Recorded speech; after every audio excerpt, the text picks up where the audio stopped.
বদরের ময়দানে এই পাশে কোরাইশ, এই পাশে মুসলমানেরা। বিশ্বনবী জালামি ভাষণ দিলেন, তোমরা দেখতে পাচ্ছ এটা বদরের ময়দান না, এটা আল্লাহর জান্নাত, ওই জান্নাতের দিকে ছোট।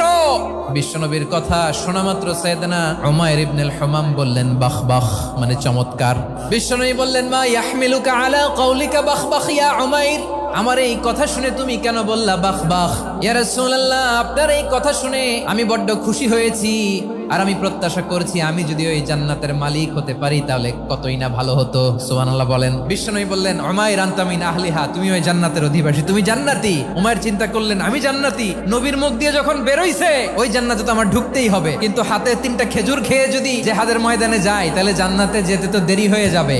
এই চিন্তা আসা মাত্রই খেজুর 3টাকে তিনি ছুঁড়ে মারলেন, তলোয়ার বের করে আল্লাহু আকবার বলে বদরের ময়দানে ঝাঁপিয়ে পড়লেন। আল্লাহর শত্রুদেরকে কচুকাটা করে এক পর্যায়ে শাহাদাতের সুধা পেয়ে নিজেও জান্নাতি হয়ে গেলেন। পড়েন সুবহানাল্লাহ।